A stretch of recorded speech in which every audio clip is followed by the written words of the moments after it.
Right, so this here is just to make sure that you are in the right place. This is 18100B or 102. And my name is Toby, so Toby Colding.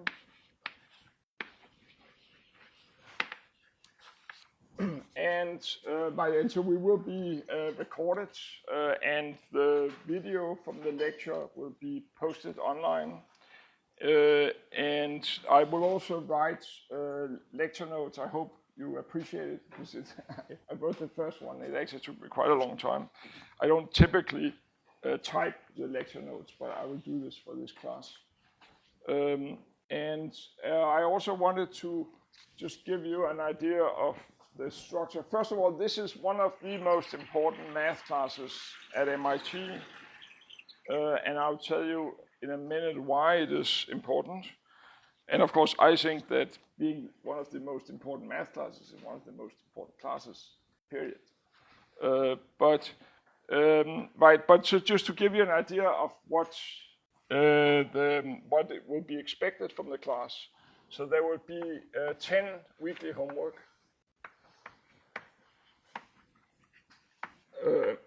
And the first one will be due. It won't be due next week. It will probably be due the week after next week. And in part, it will just allow you to kind of get settled in a bit. But also, I'm waiting for somebody else to assign the TA and the grader. So it will be I think it will be at least one graduate TA, and there will be some undergraduate TAs, and then there will also probably be some graders. And most of these, including myself, will have office hours also. So there'll be 10 weekly homework. There will be a midterm, so one midterm, and one final. And the midterm is on March 20th. And the final is, I don't know when it is. I'm not the one that is deciding the date, and it will be a while before we know what date that will be. And so, and in terms of the grade, the homework will count for 50% of your grade, midterm will count for 20%, and the final for 30%. And you can see all this information about this there's a syllabus and a course information posted on the Canvas. So make sure to check out the Canvas site for the class. And there's also the information about the book, and also the lecture notes will be posted on the Canvas site.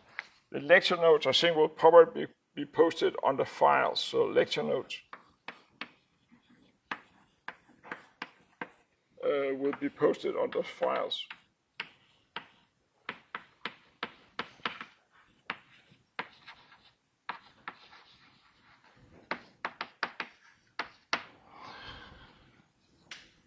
And one other thing is that I have activated what's called PSET partners.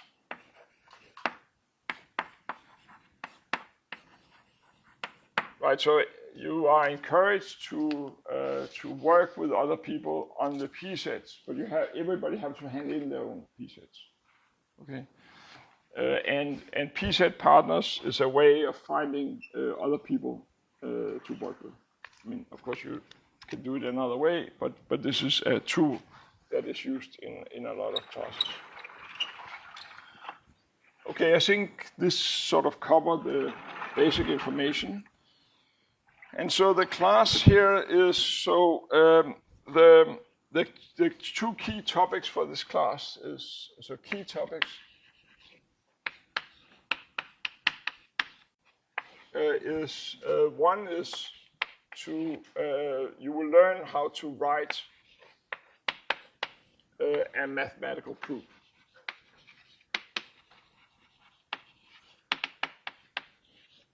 So what does it mean to to write something so that it's kind of mathematically rigorous. And the second thing that you will learn is how to prove theorems.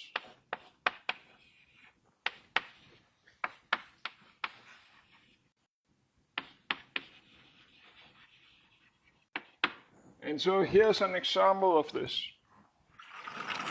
That suppose you have a function. So suppose you have some interval, so a and b are real numbers, and you have a function f defined on this interval, and you take real values. And so here you have the interval here, a, here's b, and assume that the value at, let's say that the value at a is negative, and the value at the other endpoint b is positive, right? So you have, so if you sort of were drawing the graph, here you have a maybe, here you have b, and then the function initially is negative, and it end up being positive. So this is f of a, here you have f of b. And then this function here is continuous.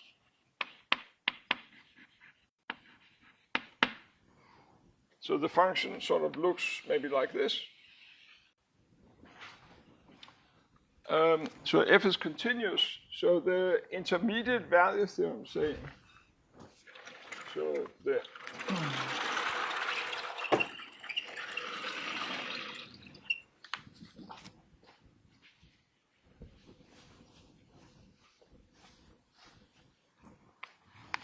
the intermediate value theorem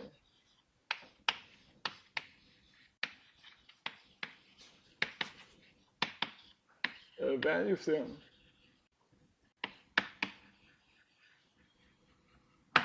it says the following, that if you have a continuous function on an interval, then it takes all values in between, right?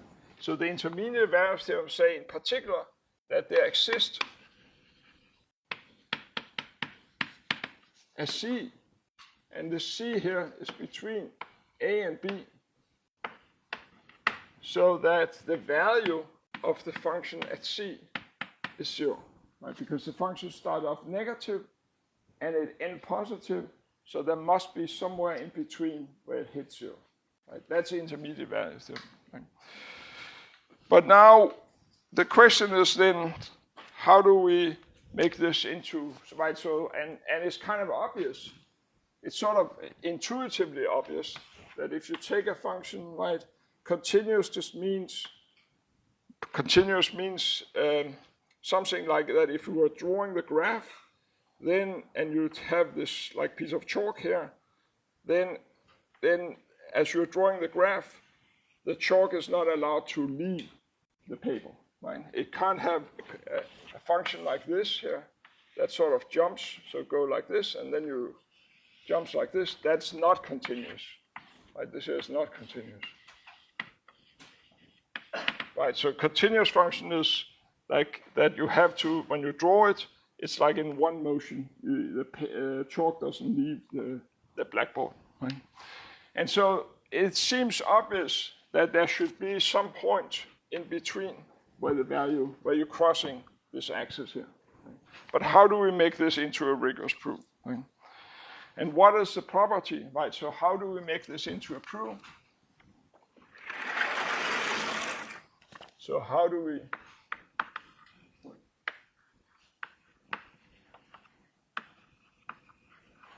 make this intuition into a proof? Right, and this is not just sort of a semantic question. It's not just a sort of crazy question. Maybe in this case, it sort of seemed clear, but very quickly, if your foundation is not totally rigorous, then you get into something where it seems to be the case, but it might not be the case, right? And it's also very difficult to then, it's quickly, that's where you arrive, and you also quickly arrive to that you don't even know whether it should be the case or not, right?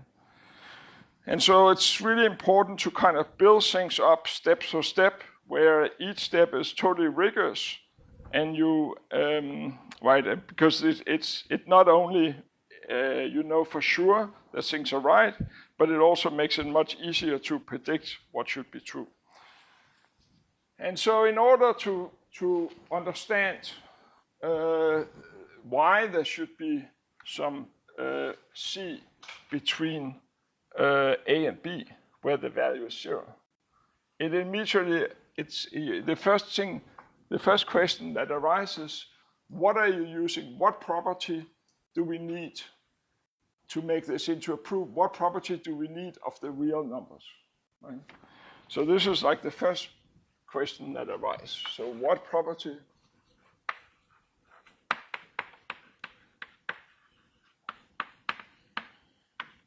are we using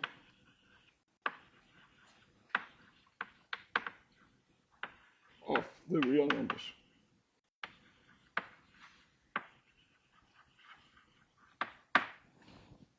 Right. And so, in fact, what is the real numbers? Right? So what are the real numbers?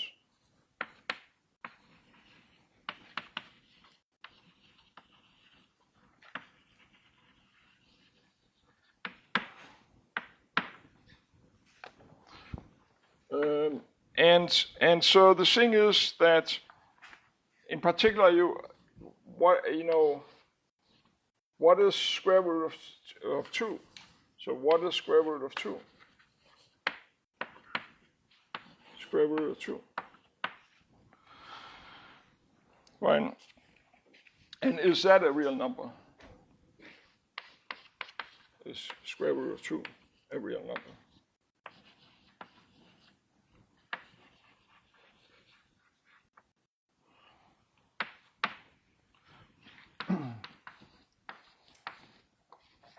Right, so those are some of the questions that you immediately get to.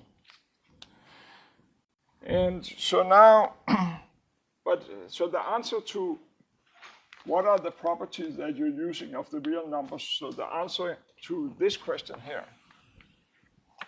is the following. And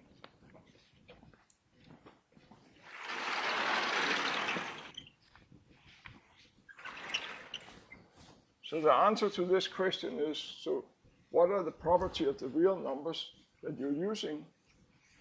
So the answer to that is the following.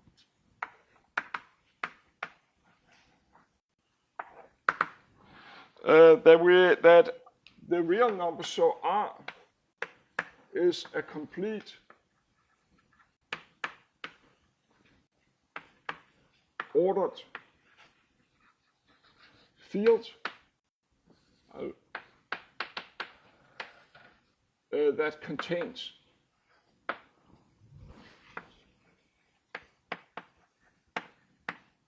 the rational numbers.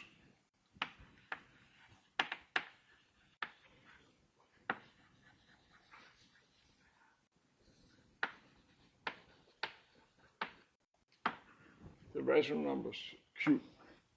I denote the rational numbers by Q and the real numbers by capital R. So that is in order to make this proof, this proof of to make this the intermediate value theorem, this property that if you have an interval from A to B, you have a continuous function on that interval, and it starts off negative and it ends positive, that then there is some value in between where 0 is achieved. In order to make that rigorous, what you're using about the real numbers is that it's complete ordered field that contains the rational numbers. So we need to understand what this here means, right? And I will, in this lecture here, I will not explain complete. I'll do that at a later lecture, but we will understand the rest of what is in, what are these properties that we're using. So just first some notation. So first some notation, the natural numbers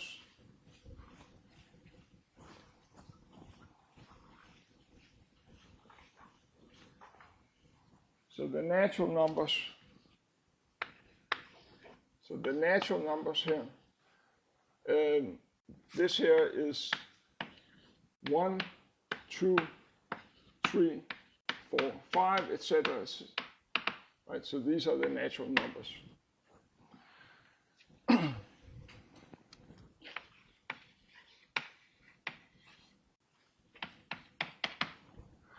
The integers, so to set here, these are the integers. And the integers are simply the natural numbers, but then it also allows them to be negative, and it also includes 0. So this is 0, plus or minus 1, plus and minus 2, plus and minus 3, etc. These are the integers. The rational numbers are then, so the rational numbers q,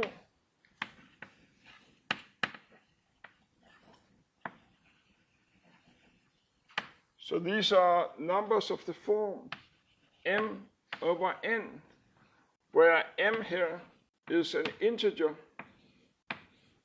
and n here, m is an integer and n here is a natural number.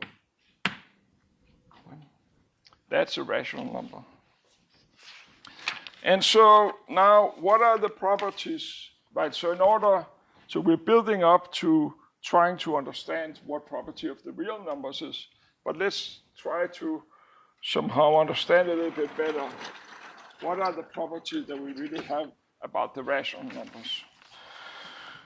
So for rational numbers, we have, right, so we write a rational number as a quotient like that, right? But of course, there are many ways that you can write a quotient, right? So property of the rational numbers.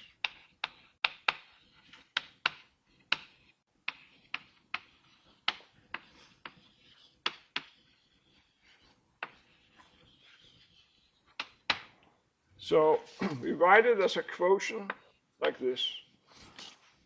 But this is not uniquely defined, right? They are, if you take a quotient like this, you think that this here is equal to another quotient, right? Again, m1 and m2 are integers, and n1 and n2 are natural numbers. Two quotients are the same, right? If and only if, right, that if you multiply this over here and this over there, then those numbers are the same. So m1 times n2 is equal to m2 times n1. Right? Those two rational numbers are the same if and only if those two natural numbers are the same. Or integers, right? Because m could be negative, right? So this is, so again, a rational number, it has a representative like this, but it's really kind of always, you could think about it as always, you can write this quotient, right? And two quotients are the same, if and only if this is the case. So this is what it means to be a rational number.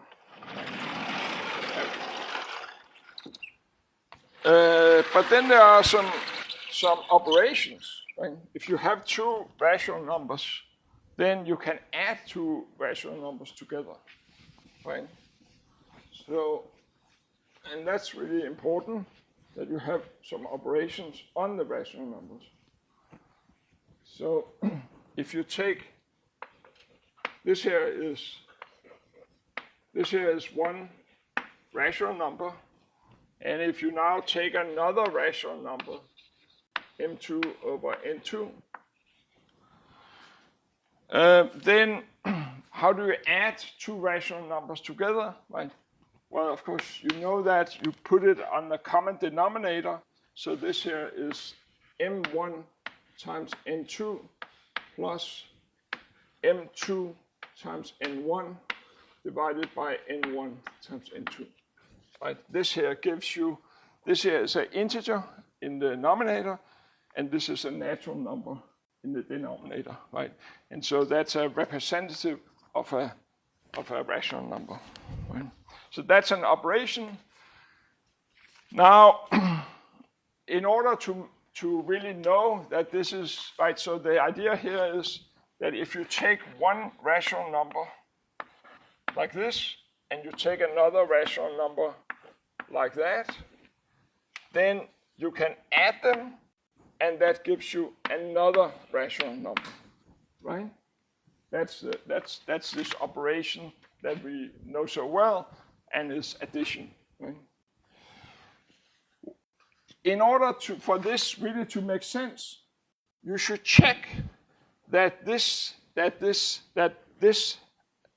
rational number you get is independent on the representation, right? If you have another representation for the same rational number and another representation for the same rational number, then when you add them, you should get another representation for the same rational number, right? Okay. And we'll check one of these things in just a minute, right? The other thing is that, right, so that was one operation, right? When you have the rational number, then addition is one operation. Another operation is, of course, multiplication. So another operation is multiplication. And so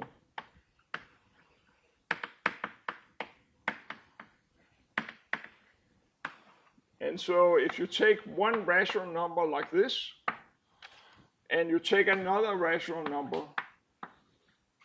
like that, then if you multiply them together, right? So what does it mean to multiply two rational numbers together? Well, of course you know this very well. It's just multiplying the denominator. So that gives you an integer. And then multiplying the denominator, that gives you a natural number. So this here is a rational number. Right? Okay. And then there's another thing. So this is addition. This was addition. This is multiplication. But there's another important property that you have for the rational number, and that is an ordering. Again, we're trying to understand this question up there, but we are just trying to understand how do we make the intermediate value theorem, how do we make this rigorous. And so we need to understand what property of the real numbers we need. And so this is explained in this, and we were working towards trying to understand the different concepts in this. What is a field? That's what we are trying to understand. And so we have addition in the rational numbers. We have addition, we have multiplication, but we have another operation on which is an ordering. So if you take a rational number here, then you can say that this rational number is less than another rational number, right? When is it less than another rational number? This is equivalent to saying, remember that these here are natural numbers, so they're positive. So that this rational number is less than that just means that m1 times n2 is less than m2 times n1. Right? Here I'm using, right, I'm just multiplying over here, right? And I'm using, of course, that these numbers here are positive. Okay, so this is an ordering. So in the rational numbers, there is actually an ordering. Okay, so that's really important also. Right, so we have these two operations, and then we have an ordering, okay? And so here is, so, right, so here is, so let me just check, right? So I said that when we talked about addition, right, when we talked about addition here, then there was something really you had to check that this even made any sense, right?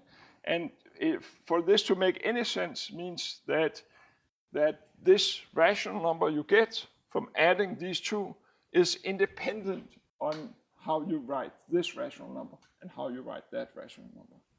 And the same for multiplication. So let us check that.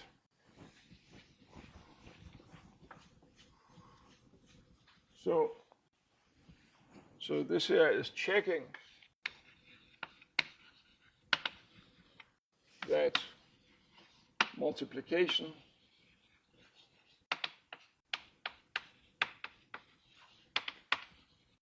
is a well-defined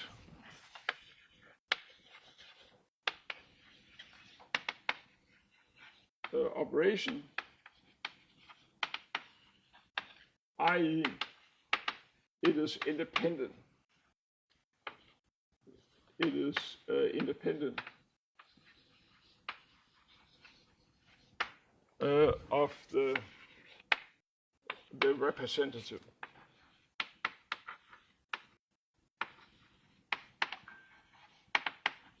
So we are multiplying. We take this rational number. Sorry, so I'll write a little bit bigger. This rational number.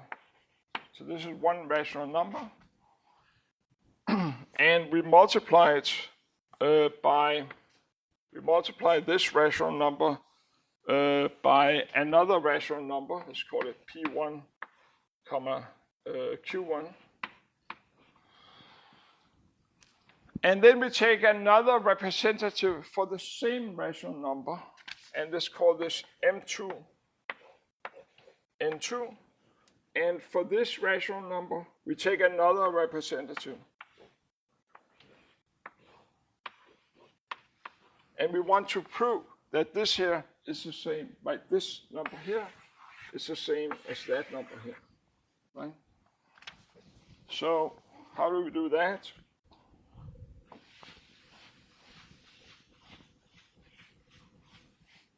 Right, so we have that this here and this here is the same. There's two different representations of the same rational number.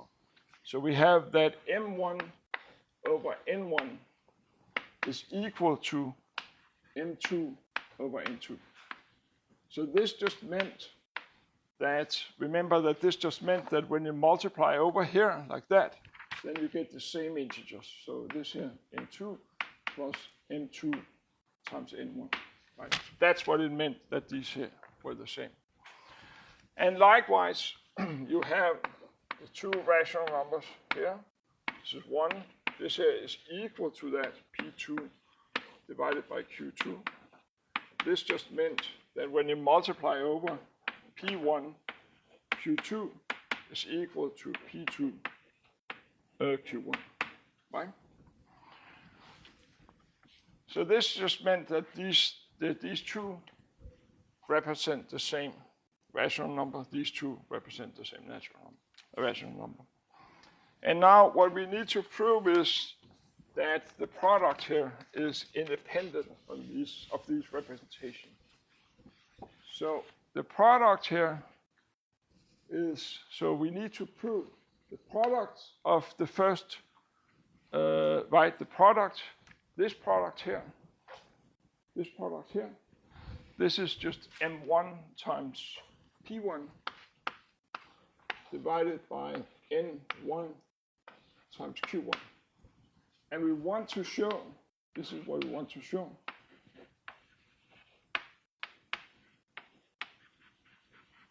that this thing here is the same if we took this other representation and multiply it by the other representation of this. Right? So this is M2 times P2, N2 times Q2. That's what we want to prove, that those two are the same. And so we need to prove that, so we need to show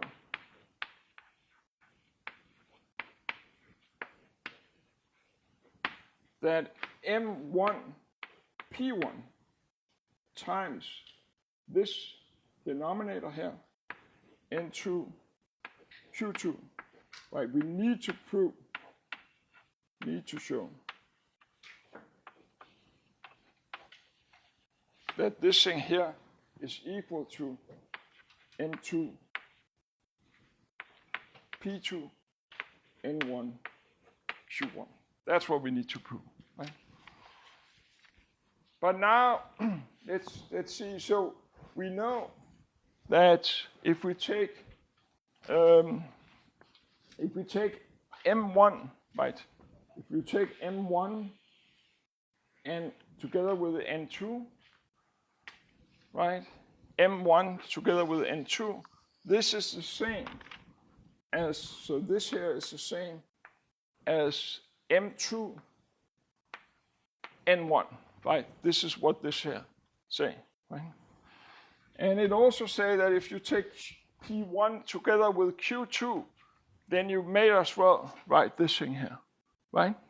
So you may as well write P2 Q1, right? So this thing here is equal to that.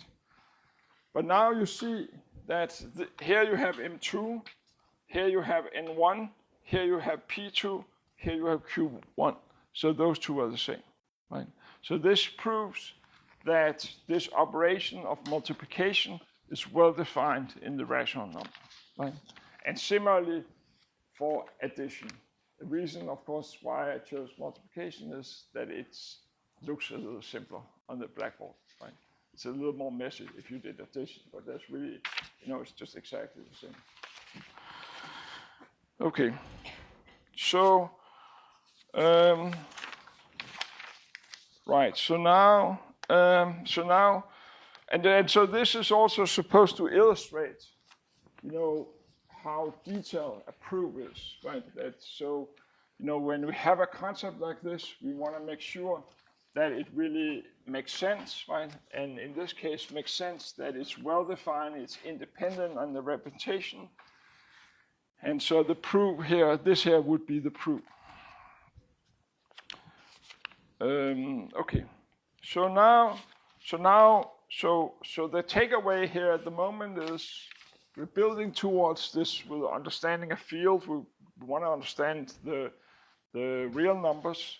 But the takeaway at the moment is that on the rational numbers, there is a way of adding two rational numbers and multiplying two rational numbers, and there's also an ordering. Okay. And so this leads us to the following definition.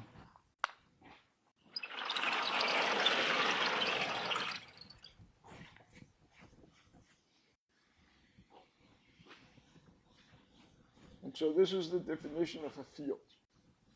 So a field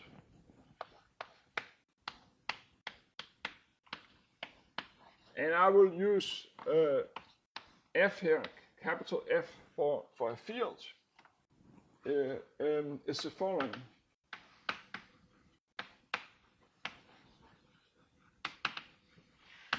So it's a set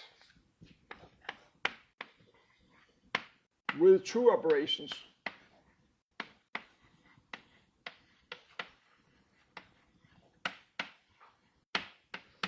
And the operations we are denoting suggestively by, so the two operations are denoted suggestively by plus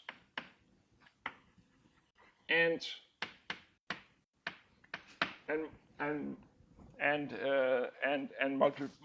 like a multiplication, like a dot, right? So this is just abstract, right? So we have a set and we have these two operations. What property do these two operations need to have?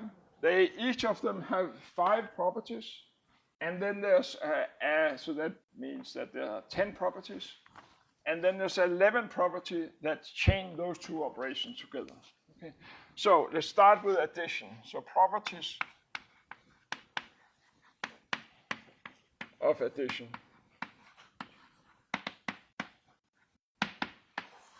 So the first property is that addition make any sense. So if you take an element in the field and you take another element in the field, then addition gives you a third element. So when you add these together, this is just a third element in the field. So this is the first property, that it really is an operation, that when you take two elements of the field, then you get another element in the field. So this is one. The second is that if you add two elements together, so x and y are in the field, if you add two elements together, then the ordering that you're adding it is irrelevant. So this here is the same as y plus x. Then the next one is, this is sometimes called abelian or commutative, this property here.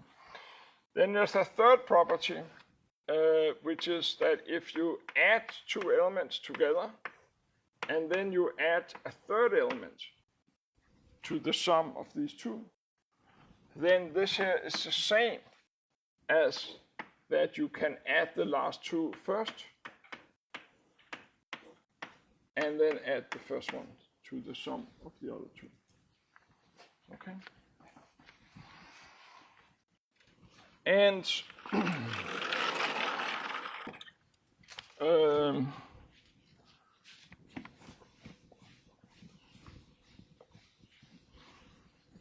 right. And so the fourth property is that there is what is sometimes referred to as a neutral element. So there exists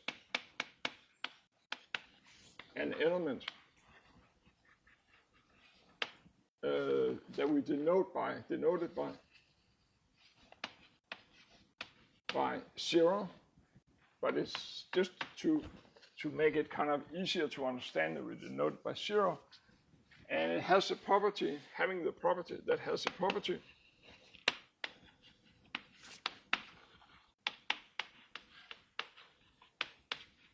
that if you take this 0 element and you add it to any other element, then it just gives you back that other element. So it's kind of neutral for the operation.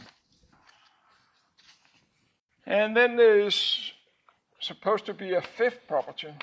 And the fifth property is that for any element,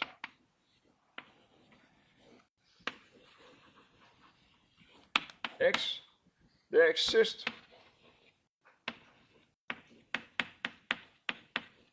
another element. And again, we write this suggestively by minus x with a bracket around like this. So there is another element with a property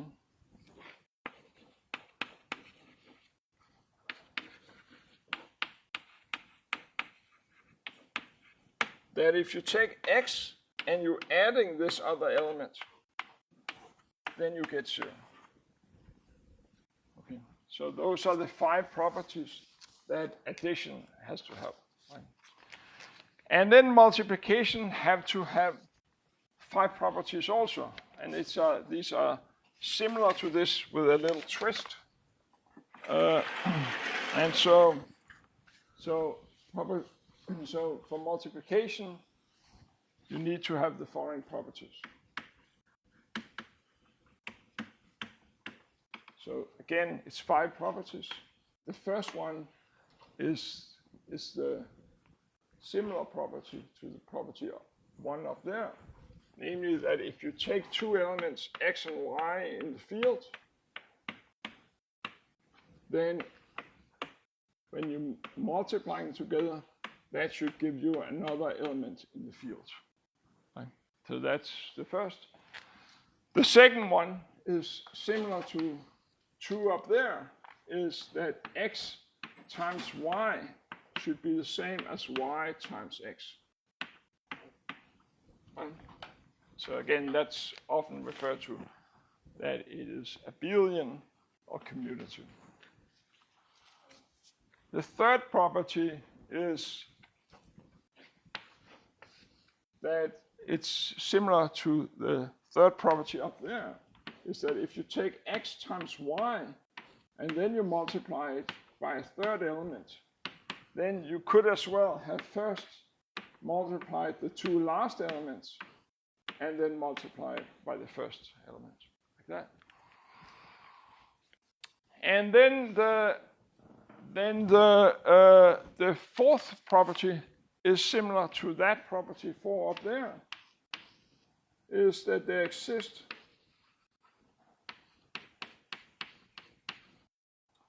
an element denoted suggestively by 1 here, with a property that 1 times any element x, just give you back that element x. Right? And then the fifth is similar, except there is a twist, slight twist. And so the fifth property is that, but it's very similar to that fifth over there. So the fifth property is the following. So the fifth property here is that there exists, that for any x in the field, except 0. You have to disregard 0. For any other element, there exists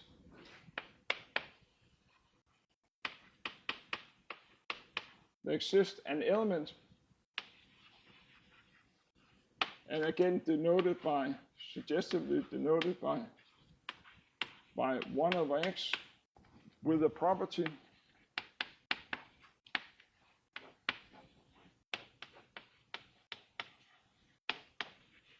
that x times 1 over x is equal to 1. Okay, so those are the 5 properties for addition, 5 properties for multiplication, and you see that they are like, the one for multiplication is like a mirror of the one for addition, except the fifth one has this, that you have to look away from the 0 elements. Right? And then there is a, right, and so again, this is just, 1 is just that it is an operation. 2 is usually called the abelian property or commutative property. This here is called the associative property. This here is called, it's often also referred to that as a neutral element. And this here, that there exists this element, in this case minus x, is sometimes called the inverse element. And likewise for multiplication. And then there is again an 11th property, and that's a property because you see that those at the moment is basically no interaction between these two operations.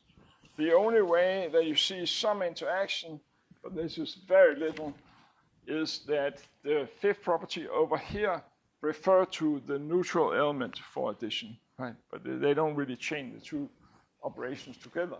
And that is the last property that is often referred to as the distributive law. So this is action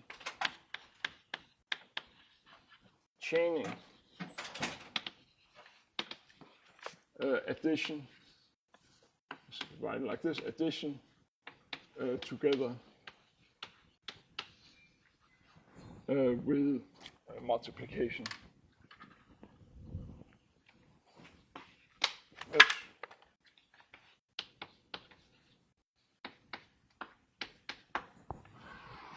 And that is that, that if you take x and you multiply it by y plus c, you take the sum here, and then you multiply it by x, that is supposed to be the same as where you first multiply x with y, and then you add when you multiply x by c. So this is often called the distributive law. Okay.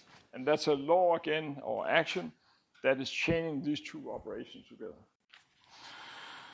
Okay, so now let's try to see, so let me just establish just one little property of a field. And you see, like that when we talked about the actions for addition, right? I just said that there had to exist one element that we call the zero element, and it had to have some property. But maybe there are many elements, right? And so this is the first little theorem. For any field, I just write it as capital field, but it's just to kind of, but you don't really have to. For any field F, there exists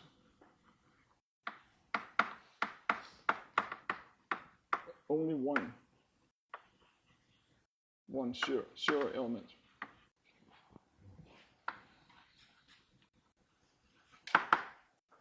Okay, now let's try to prove this. And again, you know, I'm trying to. I mean, there's all kind of important concept in this class, but there's also the thing. I mean, another thing that is important to learn, and usually, and you have to be a little bit patient because it will take you a little bit of time to learn it. Is how to write a mathematical proof. Right? And so this here just gives you just a little bit of idea of it. So we want to prove that there exists only one zero element. So assume that O1 and O2 are both zero elements. Right, so this means that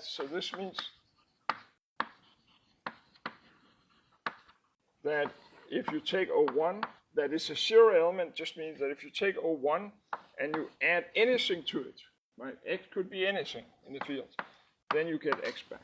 Right? That O1 is a zero element. That O2 is a zero element. Just means the same thing, that if you take anything in X, then you get X back. Right? Now we want to prove that O1 is equal to O2. So I just write O1 plus O2. But now I'm just thinking about this O2 as my X. So I'm adding 0, O1 to this X. So I know that I'm just getting this here back, right? That is because O1 is a zero element. But I could do the same with O2. That I take, and the ordering I know already is irrelevant, right? Whether it's O1 plus O2 or O2 plus O1, that's the same. So I can think about this O1 here as my X. And so I'm adding the O2 to it, right? But then I know that I'm getting this here back, right?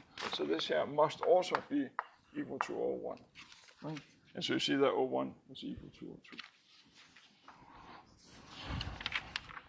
And of course, in the notes, in the notes that are posted, things are kind of written slightly more rigorous. I mean, you know, it's there's a little bit more. There's a little bit more meat to it. Here I write it a little bit shorter on the board.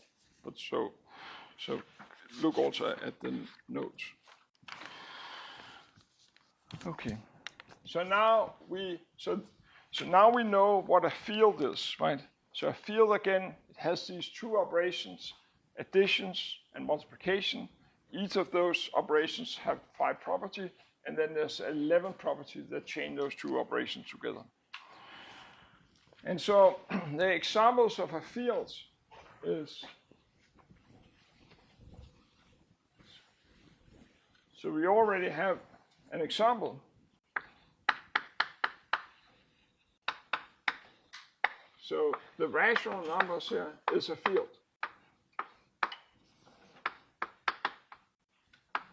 Right, it has these two operations, and with all the 11 properties.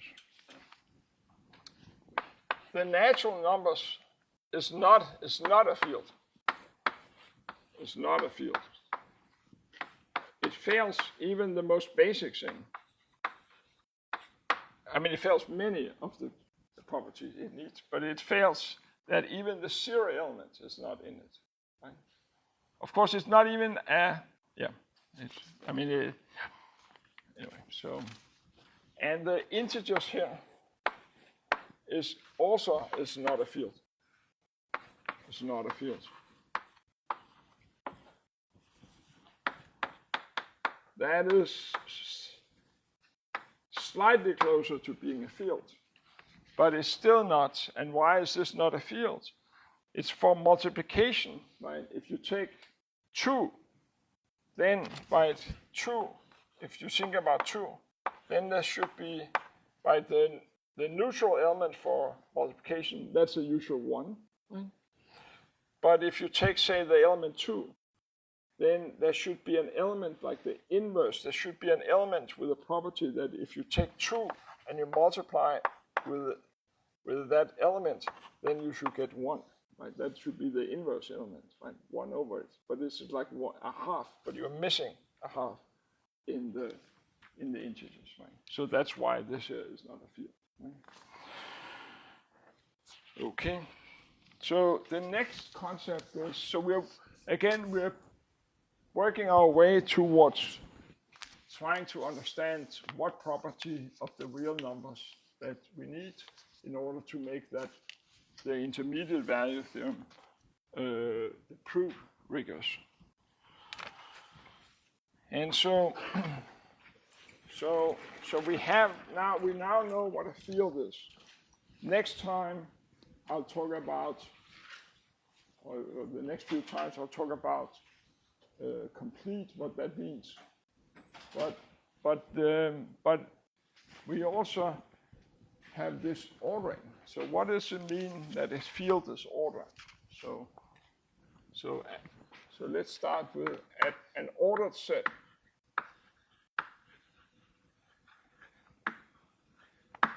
So an ordered set. So this is a set. It's a set denoted by capital S. And it has a property that whenever you have 2 elements in the set, then it should either be, and the ordering, by the way, so an ordered set with an ordering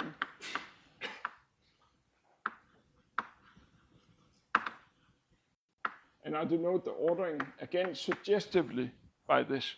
I could have used any other symbol, but I'm just suggestively using this symbol just to kind of make it easier to remember the property. You know, it's like this sort of property that you know so well.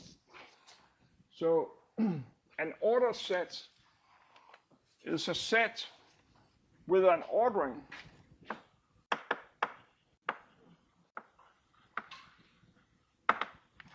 and again denoted by this, so that if you take any 2 elements in the set, then one of the 3 properties should hold. The following 3 properties should hold.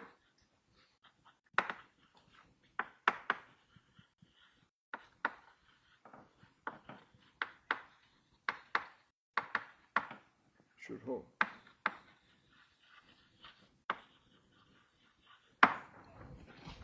One is that, so either x should be equal to y.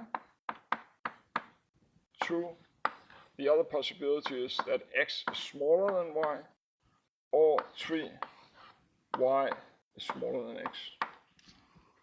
So basically, if you have an ordered set, whenever you take 2 elements, you should be able to compare these 2 elements. Of course, these 2 elements could be the same elements, right? But if they're not the same element, then one should be smaller than the other, right? So that's the idea. Okay, and so now the next concept is an ordered field. And so again, now we need, so now we have a field and we have an ordered set. So an ordered field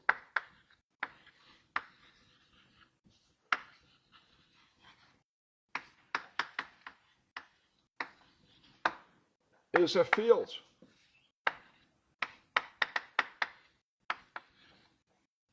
that is also an ordered set.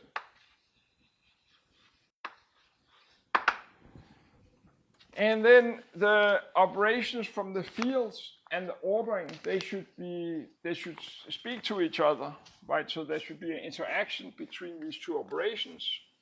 So it has to have with the following properties.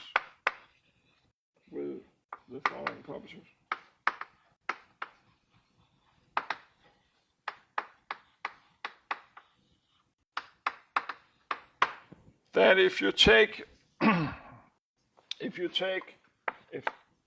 it's following two properties, that if x is less than y, so, and you're adding a c to both, so if you're adding, so this here implies that for any set in the field, if you add the sets to both sides, so x plus z is less than y plus z. So you should be able to add something to both sides, and it's still less than like that. And the other thing is, so this here is how do the ordering interact with addition, and the other thing is how do it interact with multiplication. And there the property is that if you take a x that is positive and y is positive, and y, so you have both x and y that are positive, then the product of these two should also be positive, right? So then this here, the product of the two should also be positive, right?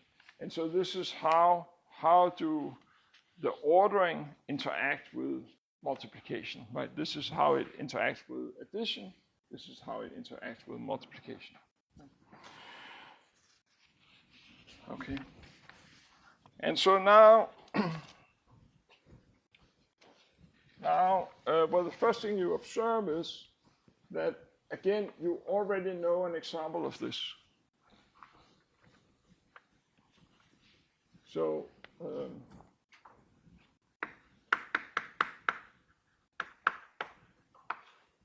so the rational numbers, so Q here, is an ordered field.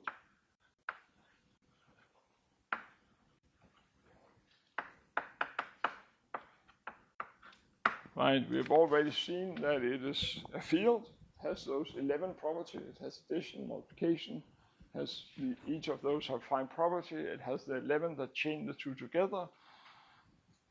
And we also discussed the ordering. If you take two rational numbers, what does it mean that one is less than the other, right? It has the property of an ordering that you can compare any two elements, any two rational numbers, that either they are the same, or if you have two, one is less than the other.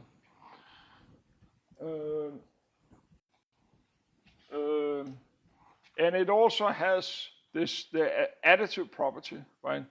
And also the ordering interact with addition in this way, and it interacts with multiplication in this way. Okay? So the rational number is indeed an ordered field. Okay. Now, let me just establish one last property. And that is that if I take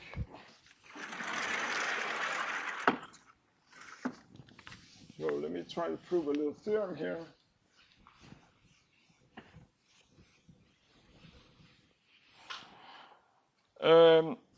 So here's the theorem. That so we have so F here is supposed to be an ordered field.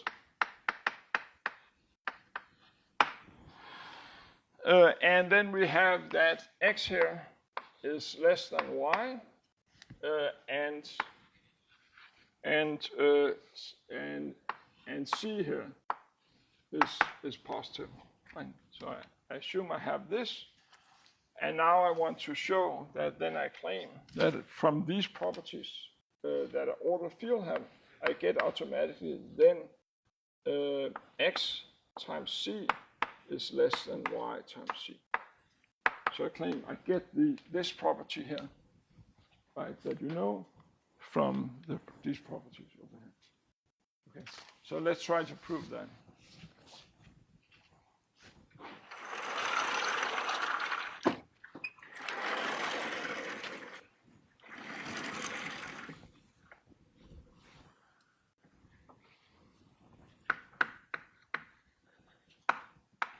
So what I want to do is, we want to show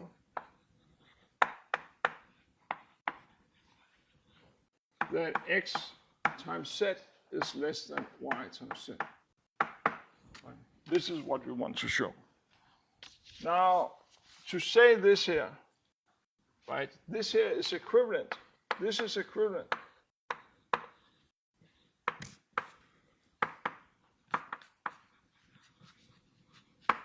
to showing that, right, so if you take this, you could, because this here, if you add minus y times z, if you take this thing here, and to both sides, so you take x plus times z, and then you plus minus x times z, then this here is the same as, right, this here, that to say that this is less than that is equivalent to saying that this thing here, right. Why is that equivalent? But this is this law here that is chaining the ordering together with addition, right? And this here, this element here is, right, this is just the inverse element of this product here. Right. But now you see that these two things together, that just gives you 0. Right?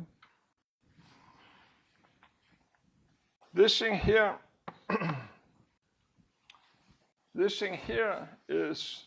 here is the same as x. Okay, so maybe we need to show this, but this here is not hard to believe that this here is the same as y times z minus x times z. So this here is now, you can factor out. So this is this law, the 11th law, that allow you to factor this one out. So this is the same as y minus x times z. Right? This was this distributive law. That was the 11th law. Right?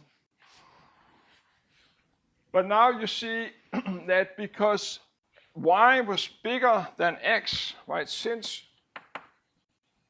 y here was bigger than x, this here was equivalent to saying that this is equivalent to saying that y is bigger than x, right? If you subtract x on both sides, this is equivalent to saying that y minus x is bigger than 0, right? This is again using the first action over here, right? And so you see that now we have that, so we want to prove that this thing here, right, this here is all equivalent to proving that this thing here is bigger than 0, right? The claim up there is equivalent to proving that this thing here is bigger than 0, right? But the difference here, this difference here is positive. This is assumed to be positive. The second law that is chaining the ordering together with multiplication say that if you have something positive and you multiply by something positive, you're getting something positive, right? And so in order to prove this here, it was the same as proving that this thing here is actually positive. And we have now just reduced it to this second action. Okay. Is that clear?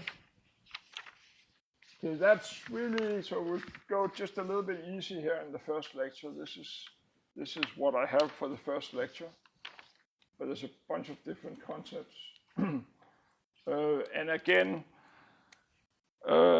feel free, of course, to ask any questions. Under class, I typically just linger around for a few minutes afterwards if anybody have any questions after the class. And we will also have office hours. I'm just waiting for the assignment of the TAs, so that will be put all online, right? Yeah, okay. Let me know how it goes. And one more thing is that this I mentioned before. But so my experience is that it takes people a little bit of time to get a hang of this with writing proofs. So don't be discouraged. A few weeks or months into the class, things will really turn around, and it will all make sense, and then it will be more fun also. Okay.